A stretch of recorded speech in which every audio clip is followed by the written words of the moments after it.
A remarkable beetle. Some of the most remarkable beetles are the dung beetles, which spend almost their whole lives eating and breeding in dung.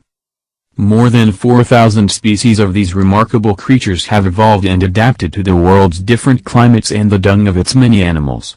Australia's native dung beetles are scrub and woodland dwellers, specializing in coarse marsupial droppings and avoiding the soft cattle dung in which bush flies and buffalo flies breed.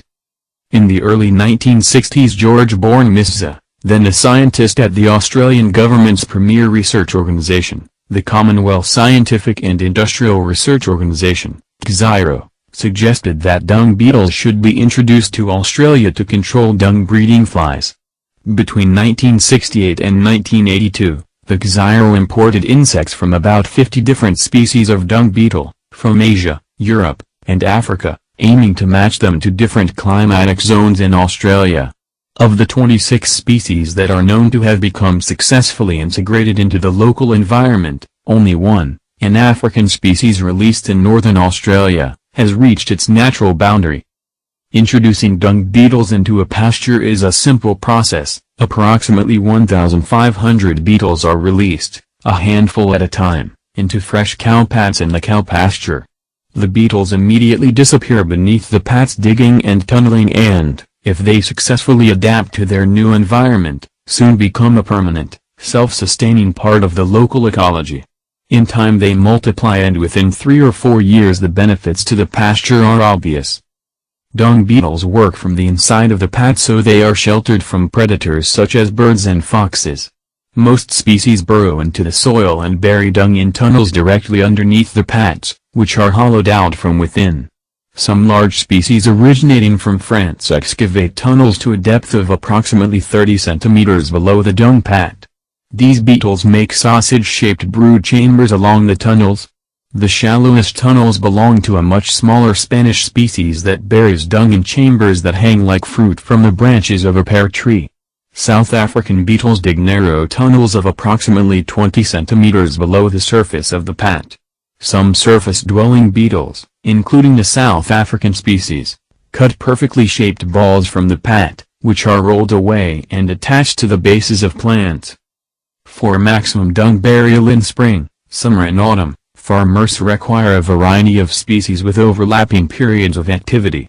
In the cooler environments of the state of Victoria, the large French species, 2,5 cms long, is matched with smaller, half this size, temperate climate Spanish species. The former are slow to recover from the winter cold and produce only on near 2 generations of offspring from late spring until autumn. The latter, which multiply rapidly in early spring, produce 2 to 5 generations annually. The South African ball-rolling species, being a subtropical beetle, prefers the climate of northern and coastal New South Wales, where it commonly works with the South African tunneling species. In warmer climates, many species are active for longer periods of the year. Dung beetles were initially introduced in the late 1960s with a view to controlling buffalo flies by removing the dung within a day or two and so preventing flies from breeding. However, other benefits have become evident. Once the beetle larvae have finished pupation, the residue is a first-rate source of fertilizer. The tunnels abandoned by the beetles provide excellent aeration and water channels for root systems. In addition, when the new generation of beetles has left the nest, the abandoned burrows are an attractive habitat for soil-enriching earthworms. The digested dung in these burrows is an excellent food supply for the earthworms, which decompose it further to provide essential soil nutrients. If it were not for the dung beetle, chemical fertilizer and dung would be washed by rain into streams and rivers before it could be absorbed into the hard earth, polluting watercourses and causing blooms of blue-green algae. Without the beetles to dispose of the dung, cow pats would litter pastures, making grass inedible to cattle and depriving the soil of sunlight. Australia's 30 million cattle each produce 10-12 cow pats a day. This amounts to 1,7 billion tons a year, enough to smother about 110,000 square kilometers of pasture, half the area of Victoria. Dung beetles have become an integral part of the successful management of dairy farms in Australia over the past few decades. A number of species are available from the Xyro or through a small number of private breeders, most of whom were entomologists with the Xyro's dung beetle unit who have taken their specialized knowledge of the insect and opened small businesses in direct competition with their former employer. Loài bọ cánh cứng khác thường. Một số bọ cánh cứng đáng chú ý nhất là bọ hung, mà hầu như nó dành phần lớn cuộc đời của mình để ăn và sinh sản trong những bãi phân. Hơn 4.000 loài sinh vật đáng chú ý đã tiến hóa và thích nghi với khí hậu khác nhau của thế giới và trong phân của những loài động vật sống ở đó. Bọ hung bản địa Úc là loài sống trong bụi rậm và trong các khu rừng thưa, chuyên sống trong những đống phân hôi thối của động vật có túi và không sống trong phân nhão của gia súc, là nơi ruồi giấm và ruồi trâu sinh sôi. Vào đầu những năm 1960, George Bonner Mesa, sau đó là một nhà khoa học thuộc tổ chức nghiên cứu hàng đầu của chính phủ Úc, tổ chức nghiên cứu công nghiệp và khoa học khối thịnh vượng chung, CSIRO, cho rằng bọ hung cần được đưa vào Úc để kiểm soát ruồi nhặng sinh sôi nảy nở trong phân. Từ năm 1968 đến năm 1982, CSIRO đã nhập khẩu côn trùng khoảng 50 loài bọ hung khác nhau từ châu Á, châu Âu và châu Phi nhằm đưa chúng đến các vùng khí hậu khác nhau ở Úc. Trong số 26 loài đã hòa nhập thành công vào môi trường bản địa, chỉ có duy nhất bọ hung châu Phi ở phía bắc nước Úc là chạm đến ngưỡng tự nhiên của mình. Việc đưa bọ hung vào một đồng cỏ là một quá trình đơn giản. Khoảng 1.500 con bọ cánh cứng được phóng thích, mỗi lần một ít vào những bãi phân bò tươi trong đồng cỏ. Lũ bọ ngay lập tức biến mất xuống bên dưới bãi phân. Bận bịu đào bới và xây đường hầm. Nếu chúng thích nghi thành công với môi trường mới, chúng sẽ nhanh chóng trở thành một bộ phận lâu dài, tự túc trong hệ sinh thái địa phương. Theo thời gian, bọ hung sẽ sinh sôi nảy nở và trong vòng 3 hay 4 năm chúng ta có thể thấy được lợi ích cụ thể ở bãi chăn thả. Những con bọ hung sinh sống bên trong bãi phân, vì vậy nó được bảo vệ khỏi các loài săn mồi như chim và cáo. Hầu hết các loài đào bới trong đất và chôn lấp phân trong các đường hầm trực tiếp bên dưới đống phân, khoét rỗng bên trong. Một số loài lớn có nguồn gốc từ Pháp đào các đường hầm ở độ sâu khoảng 30 cm dưới đống phân. Những con bọ hung này tạo ra những khoang rỗng hình xúc xích dọc theo đường hầm. Các đường hầm nông nhất thuộc về một loài nhỏ hơn ở Tây Ban Nha. Nó chôn lấp phân trong những khoang mà treo lủng lẳng giống như những quả lê lủng lẳng trên cành cây. Những con bọ cánh cứng Nam Phi đào những đường hầm hẹp khoảng 20 cm dưới bề mặt đống phân. Một số bọ cánh cứng trú ngụ trên bề mặt, bao gồm một loài Nam Phi, cắt những quả bóng có hình thù hoàn hảo từ phân, được cuộn lại và gắn với các gốc cây. Để tối đa hóa việc chôn phân trong suốt mùa xuân, hè và thu, người nông dân cần phải có nhiều loại bọ với thời kỳ hoạt động chồng lấn lên nhau trong điều kiện môi trường mát mẻ hơn, như ở bang Victoria. Loài bọ hung Pháp to lớn dài 2,5 cm, hoạt động chung với loài bọ ôn đới Tây Ban Nha. Loài bọ hung lớn ở Pháp chậm phục hồi sau mùa đông lạnh giá và chỉ sinh sản 1 hoặc 2 thế hệ con từ cuối mùa xuân đến mùa thu. Loài bọ hung nhỏ hơn ở Tây Ban Nha sinh sôi nảy nở nhanh chóng vào đầu mùa xuân, sản xuất từ 2 đến 5 thế hệ.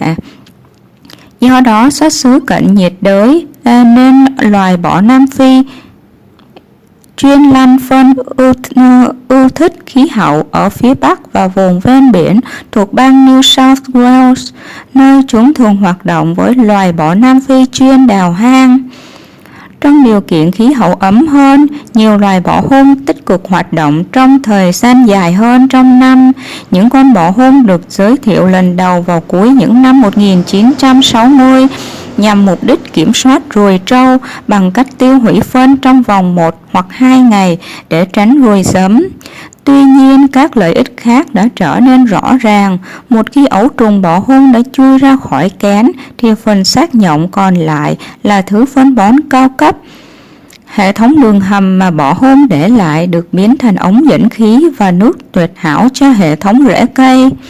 Thêm vào đó, khi thế hệ bọ cánh cứng mới rời khỏi tổ, các hang bị bỏ rơi là môi trường sống hấp dẫn cho những con giun đất làm màu mỡ đất đai. Dung dịch tiêu hóa trong những hang này là nguồn cung cấp thực phẩm tuyệt vời cho giun đất. Dịch tiêu hóa này phân hủy để cung cấp các dưỡng chất đất thiết yếu cho đất. Nếu không nhờ vào bọ phân hóa học và phân sẽ được gột rửa bởi mưa, hòa vào suối và sông trước khi nó có thể được hấp thụ vào đất cứng, làm ô nhiễm các dòng nước và gây ra hiện tượng nở hoa tảo xanh.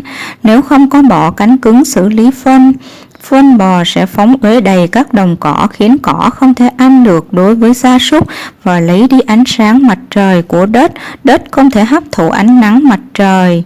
30 triệu con gia súc của Úc, mỗi con thải ra 10 đến 12 đống phân một ngày. Con số này lên đến 1,7 tỷ tấn một năm, đủ để ngăn chặn khoảng 110.000 km vuông đồng cỏ, một nửa diện tích của Victoria. Suốt vài thập niên trở lại đây, bọ hung đã trở thành một phần không thể thiếu trong công tác quản lý trang trại sữa thành công rực rỡ ở Úc. Một số loài có sẵn từ CSIRO hoặc thông qua một số ít các nhà nhân giống cá nhân. Hầu hết là các nhà côn trùng học với lượng bọ cánh cứng của Tổ chức Nghiên cứu Công nghiệp và Khoa học khối thịnh vượng chung, những người đã có kiến thức chuyên môn về côn trùng và đã mở các doanh nghiệp nhỏ cạnh tranh trực tiếp với chủ cũ của họ. Environmental Management. Section A. The role of governments in environmental management is difficult but inescapable. Sometimes, the state tries to manage the resources it owns, and does so badly. Often, however, governments act in an even more harmful way. They actually subsidize the exploitation and consumption of natural resources. A whole range of policies, from farm price support to protection for coal mining, do environmental damage and, often, make no economic sense. Scraping them offers a twofold bonus: a cleaner environment and a more efficient economy. Growth and environmentalism can actually go hand in hand, if politicians have the courage to confront the vested interest that subsidies create. Section B. No activity affects more of the Earth's surface than farming. It shapes a third of the planet's land area, not counting Antarctica, and the proportion is rising. World food output per head has risen by 4% between the 1970s and 1980s, mainly as a result of increases in yields from land already in cultivation, but also because more land has been brought under the plow. Higher yields have been achieved by increased irrigation, better crop breeding, and a doubling in the use of pesticides and chemical fertilizers in the 1970s and 1980s. Section C. All these activities may have damaging environmental impacts. For example, land clearing for agriculture is the largest single cause of deforestation. Chemical fertilizers and pesticides may contaminate water supplies. More intensive farming and the abandonment of fallow periods tend to exacerbate soil erosion, and the spread of monoculture and use of high-yielding varieties of crops have been accompanied by the disappearance of old varieties of food plants which might have providing some insurance against pests or diseases in future. Soil erosion threatens the productivity of land in both rich and poor countries. The United States, where the most careful measurements have been done, discovered in 1982 that about 1/5 of its farmland is losing topsoil at a rate likely to diminish the soil's productivity. The country subsequently embarked upon a program to convert 11% of its cropland to meadow or forest. Topsoil in India and China is vanishing much faster than in America. Section D. Government policies have frequently compounded the environmental damage that farming can cause. In the rich countries, subsidies for growing crops and price supports for farm output drive up the price of land. The annual value of these subsidies is immense, about $250 billion, or more than all World Bank lending in the 1980s. To increase the output of crops per acre, a farmer's easiest option is to use more of the most readily available inputs, Fertilizers and pesticides. Fertilizer use doubled in Denmark in the period 1960 to 1985 and increased in the Netherlands by 150%. The quantity of pesticides applied has risen too, by 69% in 1975 to 1984 in Denmark, for example, with a rise of 115% in the frequency of application in the 3 years from 1981. In the late 1980s and early 1990s some efforts were made to reduce farm subsidies. The most dramatic example was that of New Zealand, which scrapped most farm support in 1984. A study of the environmental effects, conducted in 1993, found that the end of fertilizer subsidies had been followed by a fall in fertilizer use, a fall compounded by the decline in world commodity prices, which cut farm incomes. The removal of subsidies also stopped land clearing and overstocking, which in the past had been the principal causes of erosion. Farms began to diversify. The one kind of subsidy whose removal appeared to have been bad for the environment was the subsidy to manage soil erosion.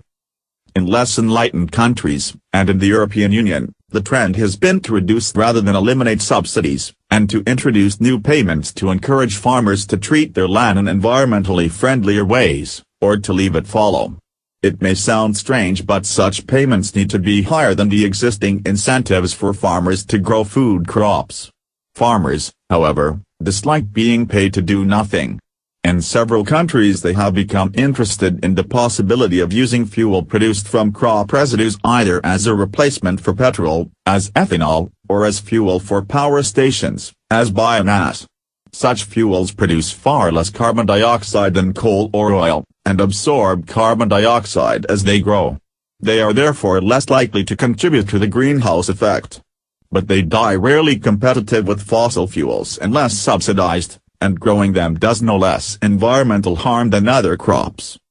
Section E. In poor countries, governments aggravate other sorts of damage. Subsidies for pesticides and artificial fertilizers encourage farmers to use greater quantities than are needed to get the highest economic crop yield. A study by the International Rice Research Institute of pesticide use by farmers in Southeast Asia found that, with pest-resistant varieties of rice, even moderate applications of pesticide frequently cost farmers more than they saved. Such waste puts farmers on a chemical treadmill. Bugs and weeds become resistant to poisons, so next year's poisons must be more lethal. One cost is to human health. Every year some 10,000 people die from pesticide poisoning, almost all of them in the developing countries, and another 400,000 become seriously ill. As for artificial fertilizers, their use worldwide increased by 40% per unit of farmed land between the mid-1970s and late 1980s. Mostly in the developing countries. Overuse of fertilizers may cause farmers to stop rotating crops or leaving their land fallow. That, in turn, may make soil erosion worse. Section F. A result of the Uruguay round of world trade negotiations is likely to be a reduction of 36% in the average levels of farm subsidies paid by the rich countries in 1986 to 1990. Some of the world's food production will move from Western Europe to regions where subsidies are low or non-existent, such as the former communist countries and parts of the developing world. Some environmentalists worry about this outcome. It will undoubtedly mean more pressure to convert natural habitat into farmland. But it will also have many desirable environmental effects. The intensity of farming in the rich world should decline, and the use of chemical inputs will diminish. Crops are more likely to be grown in the environments to which they are naturally suited. And more farmers in poor countries will have the money and the incentive to manage their land in ways that are sustainable in the long run. That is important. To feed an increasingly hungry world, farmers need every incentive to use their soil and water effectively and efficiently. Quản lý môi trường. Vai trò của chính phủ trong quản lý môi trường rất khó khăn nhưng không thể tránh được. Đôi khi, nhà nước cố gắng quản lý các nguồn tài nguyên họ sở hữu và làm nó tệ đi. Tuy nhiên, các chính phủ thường hành động một cách thậm chí còn tệ hại hơn. Họ thực sự hỗ trợ việc khai thác và tiêu thụ tài nguyên thiên nhiên. Một loạt các chính sách từ hỗ trợ giá nông sản để bảo vệ cho việc khai thác than làm tổn hại môi trường và thường không có ý nghĩa kinh tế. Tháo dỡ vấn đề trên sẽ được lợi hai lần: một môi trường sạch hơn và một nền kinh tế hiệu quả hơn. Tăng trưởng và bảo vệ môi trường thực sự có thể phối hợp được với nhau nếu các chính trị gia đủ can đảm để đương đầu với những quyền lợi mà các trợ cấp tạo ra. Không có hoạt động nào ảnh hưởng nhiều đến bề mặt của trái đất bằng nghề nông. Nó định hình 1/3 diện tích đất của hành tinh không kể Nam Cực, và tỷ lệ này ngày càng tăng. Sản lượng lương thực thế giới bình quân đầu người đã tăng 4% giữa năm 1970 và năm 1980, chủ yếu là kết quả của sự gia tăng sản lượng từ đất đã được canh tác, mà còn vì nhiều đất đã được đưa vào trồng trọt. Sản lượng cao hơn đạt được bằng cách tăng cường tưới tiêu, nhân giống cây trồng tốt hơn và tăng gấp đôi việc sử dụng thuốc trừ sâu và phân bón hóa học trong những năm 1970 và 1980. Tất cả các hoạt động này có thể có những tác động xấu đến môi trường. Ví dụ, khai hoang đất nông nghiệp là nguyên nhân lớn nhất của nạn phá rừng. Phân bón hóa học và thuốc trừ sâu có thể gây ô nhiễm nguồn nước. Nhiều đất thâm canh hơn và các đất bị bỏ hoang có xu hướng làm trầm trọng thêm sự xói mòn đất và sự lây lan của việc độc canh và sử dụng các giống có năng suất cao của cây trồng, đi kèm theo là sự biến mất của các giống cũ của các loài thực phẩm mà có thể đã cung cấp một số kháng thể chống lại sâu bệnh trong tương lai. Xói mòn đất đe dọa đến năng suất của đất ở cả nước giàu lẫn nước nghèo. Hoa Kỳ, nơi mà biện pháp cẩn thận nhất đã được thực hiện, vào năm 1982 được tìm thấy khoảng 1/5 đất nông nghiệp của mình bị mất đi lớp đất bề mặt với một tốc độ có khả năng làm giảm năng suất của đất. Nước này sau đó đã bắt tay vào một chương trình để chuyển đổi 11% đất canh tác của mình để trồng cỏ hoặc trồng rừng. Lớp đất bề mặt ở Ấn Độ và Trung Quốc cũng đang biến mất nhanh hơn nhiều so với ở Mỹ. Các chính sách của chính phủ thường xuyên làm tồi tệ hơn những thiệt hại về môi trường do ngành nông nghiệp có thể gây ra. Ở các nước giàu, các khoản trợ cấp cho cây trồng và hỗ trợ giá cho sản lượng nông nghiệp làm tăng giá trị hàng năm của đất nông nghiệp. Giá trị của các khoản trợ cấp hàng này nằm là rất lớn, khoảng 250 tỷ đô la hoặc nhiều hơn tất cả các khoản vay của Ngân hàng Thế giới vào thập niên năm 1980. Để tăng sản lượng các loại cây trồng trên mỗi mẫu, lựa chọn đơn giản nhất của người nông dân là sử dụng nhiều hơn các mẫu đầu vào có sẵn. Ổn định nhất là phân bón và thuốc trừ sâu.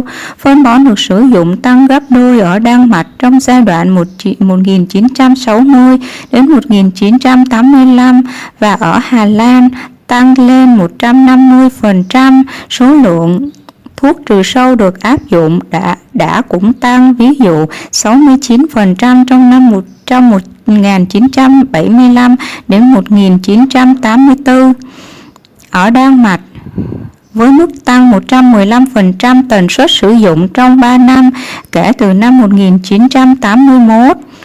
Vào cuối những năm 1980 và đầu những năm 1990, một số nỗ lực đã được thực hiện để giảm trợ cấp nông nghiệp. Ví dụ ấn tượng nhất là của New Zealand, trong đó họ đã loại bỏ hầu hết các hỗ trợ nông nghiệp trong năm 1984. Một nghiên cứu về tác động môi trường được tiến hành vào năm 1993 đã cho thấy rằng sau khi việc trợ cấp phân bón kết thúc là việc giảm số lượng sử dụng phân bón. Việc giảm này đạt được bởi sự sụt giảm giá hàng hóa thế giới, trong đó có việc cắt giảm thu nhập của nông nghiệp. Việc loại bỏ các khoản trợ cấp cũng làm dừng lại việc khai hoang đất và việc nuôi trồng quá nhiều mà trong quá khứ đã từng là nguyên nhân chính của sự xói mòn đất.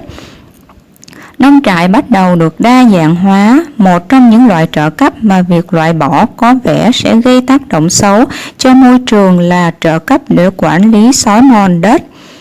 Ở các quốc gia kém phát triển và trong Liên minh châu Âu thì xu hướng trên được xem là giảm bớt đi hơn và là loại bỏ trợ cấp, và chính phủ sẽ giới thiệu các hình thức mới để khuyến khích nông dân xử lý đất đai của mình trong cách thân thiện với môi trường hoặc để họ làm theo. Nghe có vẻ lạ, nhưng các hình thức thanh toán như vậy cần phải được ưu tiên cao hơn mức ưu đãi hiện tại cho nông dân để trồng cây lương thực. Tuy nhiên, nông dân không thích được trả tiền để làm gì cả. Ở nhiều nước, họ bắt đầu quan tâm đến khả năng sử dụng nhiên liệu sản xuất từ rơm rạ hoặc như một sự thay thế cho xăng dầu như ethanol, hoặc làm nhiên liệu cho các nhà máy điện như sinh khối. Nhiên liệu như vậy tạo ra carbon dioxide ít hơn so với than đá hoặc dầu và hấp thụ carbon dioxide khi cây lớn lên.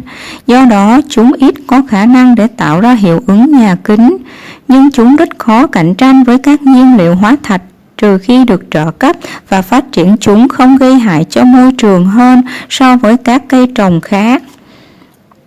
Ở các nước nghèo, các chính phủ đã làm trầm trọng hơn các loại thiệt hại khác, trợ cấp cho các loại thuốc trừ sâu và phân bón nhân tạo, khuyến khích nông dân sử dụng với số lượng lớn hơn cần thiết để có được năng suất kinh tế cao nhất. Một nghiên cứu của Viện Nghiên cứu Lúa gạo quốc tế về việc sử dụng thuốc trừ sâu của nông dân trong khu vực Đông Nam Á đã cho thấy rằng với các giống lúa kháng sâu bệnh, thậm chí sử dụng vừa phải thuốc trừ sâu thường tốn nông dân chi phí nhiều hơn.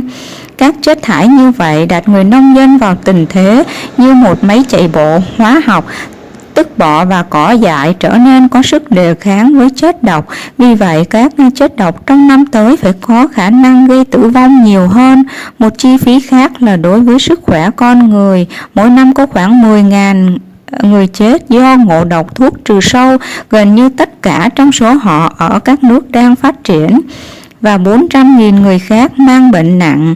Đối với phân bón nhân tạo, việc sử dụng tăng lên trên toàn thế giới tới 40% trên một đơn vị diện tích đất canh tác giữa các năm 1970 và cuối năm 1980, chủ yếu là ở các nước đang phát triển.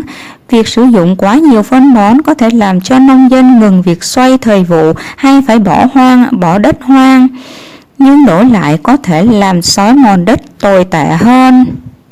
Kết quả của vòng đàm phán thương mại thế giới ở Uruguay có thể sẽ giảm 36% mức trung bình các trợ cấp nông nghiệp được trả bởi các nước giàu trong năm 1986 đến 1990. Một số sản xuất lương thực của thế giới sẽ di chuyển từ Tây Âu đến các vùng có trợ cấp thấp hoặc không tồn tại, chẳng hạn như các nước cộng sản trước đây và các bộ phận của các nước đang phát triển. Một số nhà môi trường lo lắng về kết quả này, chắc chắn là sẽ có nhiều áp lực hơn để chuyển đổi môi trường sống tự nhiên thành đất nông nghiệp, nhưng cũng sẽ có nhiều tác động môi trường mong muốn. Cường độ của nông nghiệp ở các nước giàu sẽ giảm và việc sử dụng các hóa chất đầu vào sẽ giảm. Cây trồng có nhiều khả năng được phát triển trong các môi trường mà chúng phù hợp một cách tự nhiên, và nhiều nông dân ở các nước nghèo sẽ có tiền và trợ cấp để quản lý đất đai của mình theo những cách bền vững trong dài hạn. Đó là điều quan trọng. Để nuôi một thế giới ngày càng đói, người nông dân cần mọi khuyến khích để sử dụng đất và nước một cách hiệu quả và hiệu nghiệm. The concept of role theory. Role set. Any individual in any situation occupies a role in relation to other people. The particular individual with whom one is concerned in the analysis of any situation is usually given the name of focal person. He has the focal role and can be regarded as sitting in the middle of a group of people, with whom he interacts in some way in that situation. This group of people is called his role set. For instance, in the family situation, an individual's role set might be shown as in Figure 6. The role set should include all those with whom the individual has more than trivial interactions. Role definition. The definition of any individual's role in any situation will be a combination of the role expectations that the members of the role set have of the focal role. These expectations are often occupationally dense, sometimes even legally so. The role definitions of lawyers and doctors are fairly clearly defined both in legal and in cultural terms. The role definitions of, say, a film star or bank manager, are also fairly clearly defined in cultural terms, too clearly perhaps. Individuals often find it hard to escape from the role that cultural traditions have defined for them.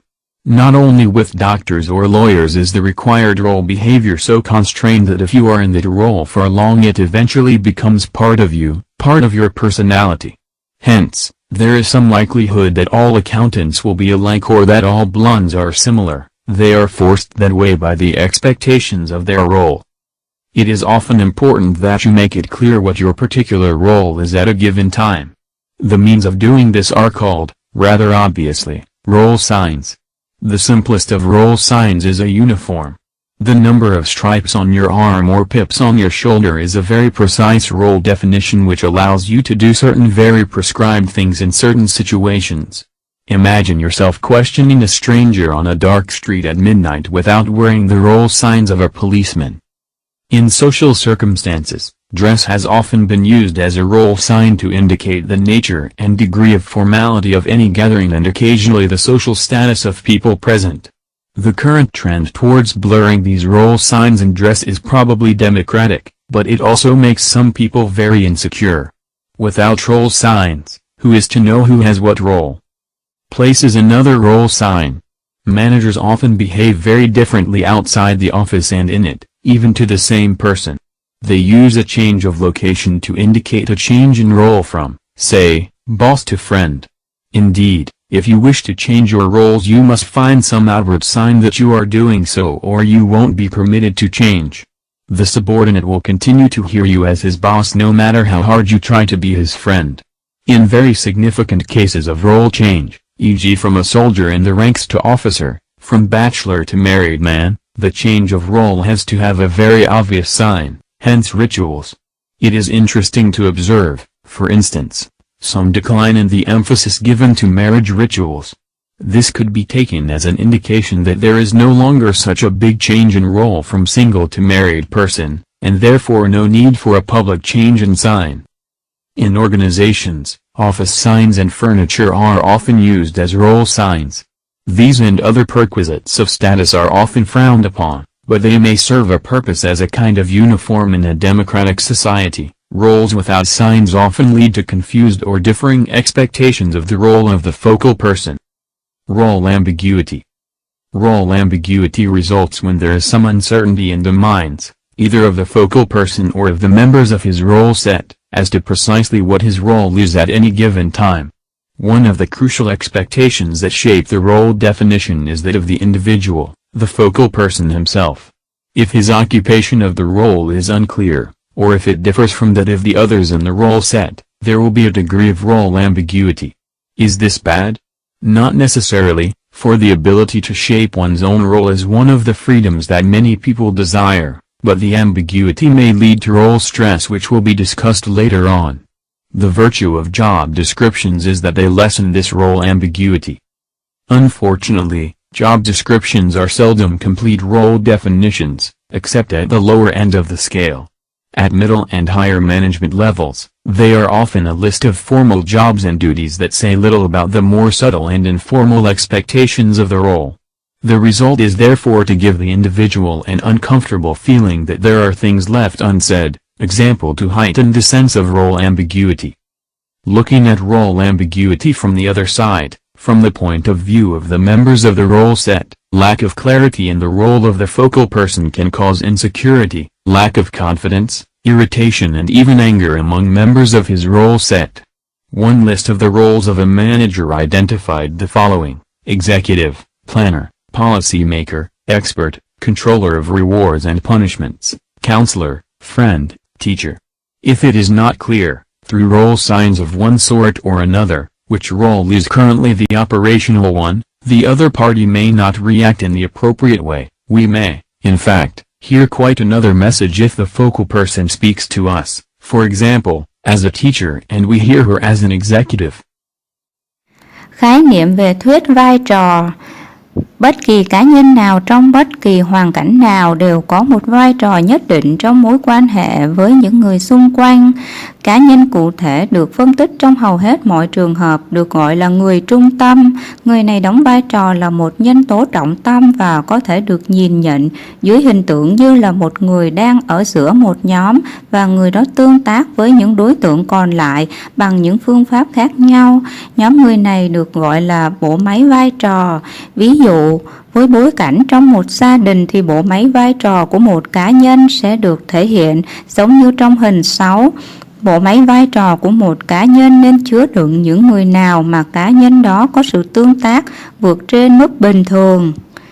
Định nghĩa về vai trò của một cá nhân trong bất kỳ hoàn cảnh nào chính là sự kết hợp giữa kỳ vọng của các thành viên trong bộ máy vai trò về vai trò của cá nhân trung tâm. Những kỳ vọng này thường được sử dụng trong các lĩnh vực chuyên môn nghiệp vụ, đôi khi được áp dụng trong cả lĩnh vực luật pháp. Các định nghĩa về vai trò của luật sư và bác sĩ đều khá rõ ràng trên cả phương diện luật pháp và phương diện văn hóa. Các định nghĩa về vai trò của một ngôi sao điện ảnh hay quản lý ngân hàng cũng tương đối dễ hiểu trên phương diện văn hóa, nếu không muốn nói là cực kỳ hiển nhiên. Riêng các cá nhân thì thường cảm thấy khó khăn để thoát khỏi cái vai trò mà truyền thống văn hóa đã áp đặt cho họ. Cái vai trò được đặt để đó đôi khi lại quá khiên cưỡng, đến mức mà nếu bạn phải sống với vai trò đó quá lâu thì cuối cùng nó sẽ trở thành một phần trong con người bạn, trở thành một mặt trong nhân cách của bạn. Điều này không chỉ đúng đối với chức danh bác sĩ hay luật sư, vì thế rất có khả năng là tất cả các nhân viên kế toán đều giống nhau, hoặc là mọi người có mái tóc vàng đều tương tự như nhau. Họ đều bị chèn ép vào cái khuôn khổ vai trò mà mọi người trông đợi ở họ. Điều quan trọng là bạn cần phải hiểu được rằng cái vai trò đó chỉ áp dụng trong một khoảng thời gian xác định. Cách thức để thực hiện điều này được gọi là dấu hiệu vai trò. Một trong những dấu hiệu vai trò dễ nhận thấy nhất chính là bộ đồng phục, số vạch trên cánh tay hay số sao trên vai chính là một định nghĩa cực kỳ chính xác về vai trò, và cái vai trò này cho phép bạn thực hiện một số công việc bắt buộc trong các trường hợp cụ thể. Hãy tưởng tượng ra cảnh chính mình đang chất vấn một người lạ trên một con đường tối mù ngay lúc nửa đêm mà lại không mang những dấu hiệu vai trò của một người cảnh sát. Trong những tình huống mang tính xã hội, trang phục thường được xem như là một dấu hiệu vai trò biểu hiện bản chất cũng như mức độ trang trọng của bất kỳ buổi hội họp nào. Điều này cũng được áp dụng khi đánh giá thân phận địa vị của những người tham dự. Xu hướng che giấu đi những dấu hiệu vai trò thông qua trang phục hiện nay mặc dù mang lại tính dân chủ, nhưng nó cũng đóng góp làm cho người ta cảm thấy không an toàn. Nếu không có dấu hiệu vai trò, làm sao một người biết được người kia có vai trò gì? Vậy thì địa điểm chính là một dấu hiệu vai trò khác. Những người quản lý thường có lối cư xử không giống nhau với cùng một đối tượng, tùy vào thời điểm đó là trong hay ngoài giờ làm việc. Việc sử dụng sự thay đổi về nơi chốn để biểu hiện sự thay đổi trong vai trò, đó chính là sự chuyển biến từ sếp sang bạn bè. Thật vậy, nếu bạn muốn thay đổi vai trò của mình thì bạn phải thể hiện ra ngoài những dấu hiệu cụ thể cho thấy rằng bạn đang làm như thế, nếu không thì bạn sẽ không được thừa nhận. Cấp dưới của bạn vẫn sẽ xem bạn là sếp dù cho bạn có cố gắng thể hiện rằng mình muốn là bạn bè của họ đi chăng nữa. Trong các trường hợp thay đổi vai trò đặc biệt, điển hình như từ một người lính chuyển sang quân hàm sĩ quan, từ một anh chàng độc thân sang một quý ông đã có vợ, thì sự thay đổi vai trò phải được thể hiện thông qua những dấu hiệu cực kỳ hiển nhiên. Vì thế nó trở thành nghi lễ. Điều thú vị là ngày càng có ít sự quan tâm đối với những nghi lễ kết hôn. Hiện tượng này có thể được xem như một biểu hiện cho thấy người ta không còn coi việc chuyển từ một người độc thân sang một người đã lập gia đình là một sự thay đổi vai trò hệ trọng. Vì thế cũng không cần bày ra những dấu hiệu thay đổi công khai nữa. Trong các đơn vị tổ chức, đặc điểm văn phòng và nội thất chính là những dấu hiệu vai trò. Những dấu hiệu này và các đặc quyền khác về địa vị thông thường không được người ta ưa thích, nhưng nó vẫn được sử dụng như là đặc trưng của xã hội dân chủ. Vai trò mà không có dấu hiệu thì thường đem lại sự hoang mang và những mong đợi khác nhau về vai trò của người trung tâm. Sự mập mờ về vai trò là kết quả của việc tồn tại một số điều không chắc chắn trong tâm trí của người trung tâm hoặc của các thành viên thuộc nhóm vai trò về vai trò chính xác của người trung tâm tại một thời điểm nhất định. Một trong những kỳ vọng quan trọng tạo nên tiền đề cho định nghĩa của vai trò chính là kỳ vọng của chính cá nhân trung tâm đó. Nếu suy nghĩ của cá nhân đó về vai trò không rõ ràng hoặc tư tưởng đó không giống với tư tưởng của những thành viên khác trong bộ máy vai trò thì sẽ tồn tại sự nhập nhằng về vai trò ở một mức độ nhất định. Điều này có phải là không tốt? Thật ra cũng không nhất thiết phải như vậy, khi mà khả năng tạo ra vai trò là một cái quyền mà nhiều người đều thèm muốn. Nhưng sự mập mờ có thể dẫn đến sự căng thẳng về vai trò. Hiện tượng này sẽ được đề cập đến ở phần sau. Tác dụng của việc mô tả công việc chính là nhằm hạn chế sự mập mờ trong vai trò. Thật không may là các mô tả về công việc không phải là những định nghĩa đầy đủ về vai trò, tuy nhiên nó vẫn đáp ứng được những tiêu chuẩn cơ bản. Ở cấp quản lý bậc trung và bậc cao, các mô tả về công việc thường là một danh sách liệt kê các công việc và nhiệm vụ cần phải thi hành. Các nội dung này thường không biểu hiện những kỳ vọng tiềm ẩn đối với vai trò. Điều này dẫn đến kết quả là cá nhân thường cảm thấy không thoải mái vì những yêu cầu của công việc không được trao đổi đầy đủ với họ, và đây chính là ví dụ điển hình cho thấy sự mập mờ về vai trò. Cũng là về vấn đề nhập nhằng vai trò, nhưng đánh giá ở một góc độ khác. Theo quan điểm của những thành viên trong bộ máy vai trò, thì sự thiếu minh bạch về vai trò của người trung tâm thường đem lại sự thiếu an toàn, dè dặt, khó chịu hay thậm chí là nỗi tức giận của các thành viên trong bộ máy. Một danh sách liệt kê những vai trò của một nhà quản lý được đặt ra như sau: nhà quản trị, người lập kế hoạch, người đặt ra chính sách, chuyên gia, người đề xuất các phần thưởng hay hình phạt, cố vấn, người bạn, người thầy. Nếu thông qua hệ thống dấu hiệu vai trò hay các phương tiện khác mà người ta vẫn không biết được vai trò nào đang giữ vị trí chủ đạo, thì đối phương sẽ không thể làm việc một cách phù hợp. Trong thực tế, họ có thể hiểu thông điệp mà người trung tâm truyền đạt cho họ theo một hướng khác. Chẳng hạn như người trung tâm đó đang đóng vai trò giảng dạy, nhưng họ lại tưởng nhầm rằng cô ấy đang đóng vai trò điều hành.